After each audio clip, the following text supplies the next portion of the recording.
Jasmine asks, what is California's dirty little secret? To get straight to the point, it concerns the San Diego County District Attorney's Office and that agency's 30-year crusade against the black community. As African Americans, we can no longer afford to look the other way and not address this issue, as the District Attorney's Office has proven itself to be an agency completely out of control when it comes to handling cases that stem from out of the black community.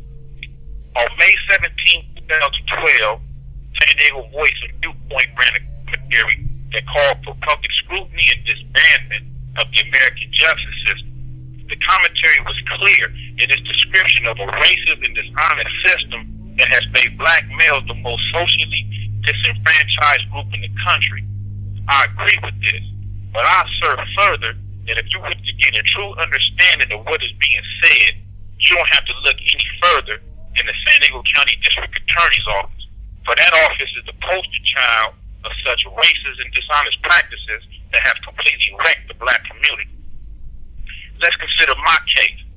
I'm currently serving 2 life sentences in California State Prison as a result of false evidence that the prosecution knowingly presented against me in the 1996 trial. 2 brothers, Mark and Michael Parrish, identified co-defendant Richard Lee at trial as the man who shot them from out of a car that they claimed was driven by me. Since the conviction, Richard Lee has been exonerated and is now free. It is the circumstances surrounding his exoneration from the crime that I'm still in prison for that highlight precisely the underlying idea behind the prosecution of so-called gang crime in Southeast San Diego. That idea obviously being to systematically kill African Americans. There's just no other way for us to look at it. Now, that everyone who could have investigated this case, the San Diego Police Department decided to choose Sylvester Wade. Now, the problem with this decision is that Wade, who happens to be a detective with the gang unit, is also the brother-in-law of Mark and Michael Parrish, whose house the Parrish brothers drove to after being shot and collapsed on his front lawn. Now, what other community besides the black community would this be allowed to fly? None. Yet this is what they did. 3 unrelated officers had the opportunity to speak with the Parrish brothers immediately after being shot. And the common theme of each of their reports is that the brothers did not know who the suspects were. However, as soon as Wade was put on the tape, everything began to change. It went from not knowing who the suspects were to seeing them before and knowing that they were Skyline gang members, but not knowing what their names were. Our arrest centered around a report that was generated by Detective Wade dated October 9, 1995. In this report, Wade states that he went to Mercy Hospital on September 26th to speak with Michael Parrish, at which time he gave him the names Pino and Puffaloo as the people. Our arrest centers around a report that was generated by Detective Wade dated October 9, 1995. In this report, Wade states that he went to Mercy Hospital on September the 26th to speak with Michael Parrish, at which time Parrish gave him the names Pino and Puffaloo as the people who were involved in the shoot. In the report, Wade asked Michael Parrish how did he discover these names, to which Parrish told him that he received numerous phone calls that gave him this information. Wade then stated that as a result of receiving these names from Michael Parrish, he was then able to go to the gang files, which indicated these names were monikers for myself, Pino, and for Richard Lee, Puffaloo, and that he then obtained our photographs and put together a photo lineup that he showed Michael Parrish at Mercy Hospital on October 2nd and Mark on October 6th of 1995. It is this investigative report that is the basis of our arrest. Now, the District Attorney's Office, being fully engrossed in the idea that the lives of African Americans hold no value, they're fully aware that Detective Wade's report is false. And I'm going to point out 2 things that support exactly what it is that I'm stating to you. First, both Parrish brothers have testified inconsistent with Wade on the matter of who received our street name and when they were provided to Michael Parrish and then Wade. Michael Parrish has denied that he ever received numerous phone calls giving Mark street names. But instead, Michael Parrish has testified that he received our street name through his brother Mark. According to Mark, he claims that on the day of the shooting, while waiting to be discharged from UCSD Medical Center, he received a page from a person from Skyline who provided him street names and told him that we were the people who shot him. Mark then claims that he provided this information to both his brother and Wade. Now, none of this is consistent with Detective Wade's investigative report. But more important, if you recall, Wade states in his report that he received our street name from Michael Parrish at Mercy Hospital on September the 26th.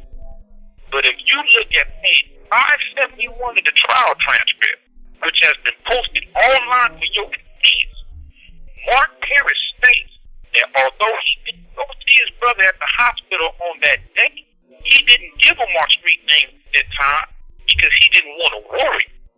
Therefore, he waited until Michael Parrish was out of the hospital and in a private room, and that's when he told him our street name.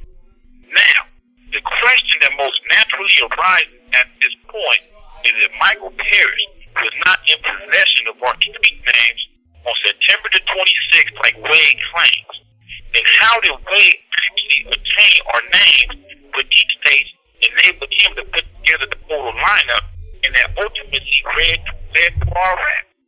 It's all game. But it actually proves that the district attorney did in fact knowingly present this false case to the jury, the way in which it conceded to Richard Lee's innocence in a post-trial habeas proceeding. According to Richard Lee, in the year 1999, which is after our conviction, he was called down to the San Diego County Superior Court to be a defense witness in the case against Marquell Smith and Lazaire Carter. According to Richard Lee, his testimony in that case would have served to discredit a prosecution informant witness named Darnell Jackson. But before Lee could take the stand, he was approached by Deputy District Attorney Michael Gross, who was prosecuting the Smith case and who offered Richard Lee a deal that if he would agree not to discredit informant Jackson, that after the Smith trial had concluded, Gross would then help Lee beat his case with the Parrish brothers based upon evidence the district attorney had in his possession since 1997 and indicated that neither Lee nor I participated in the shooting. Richard Lee agreed, and after the Smith trial concluded, the district attorney upheld his end of the deal, but with a twist. Deputy D.A. Gross concocted a letter where he included a false statement that exonerates Richard Lee but maintains my position. Gross then provided the letter to Richard Lee's appellate counsel, who on March 8, 2000 filed a writ of habeas corpus based upon this twisted evidence on Lee's behalf.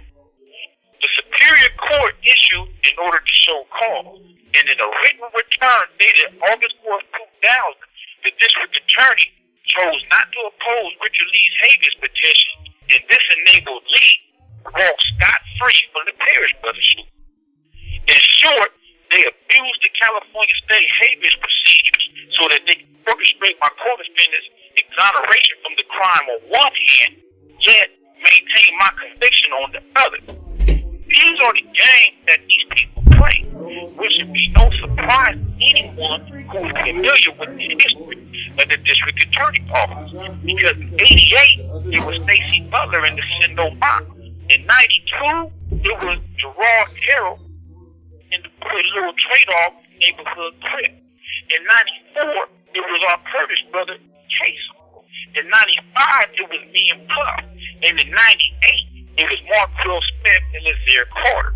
Today, best believe, is more than likely going to be Lil Matt from Lincoln Park. I say this because what history has shown us is that instead of being an arena of truth, the San Diego Superior Courts have proven to be slaughtering houses for non-whites, and particularly African-American males out of Southeast San Diego. I simply ask that you assist me in my effort to get the facts full record of my case fully developed in its entirety. I ask that you first familiarize yourself with the facts of my case so that you can see that it is exactly what I'm explaining it to you to be, and that's a fraud that was committed in the court. Next, I ask that you sign the online petition that has been set up by my support group that calls for District Attorney Dumanis to reinvestigate the case out of her own ethical and legal obligation to do so. And last, I ask that you send a personal email to the Attorney General of California, Ms. Kamala Harris, and let her know exactly what you feel about this case. And because you are concerned that I did not receive a fair trial, I ask that you request that she assist our effort to get the facts of this case fully developed. Thank you.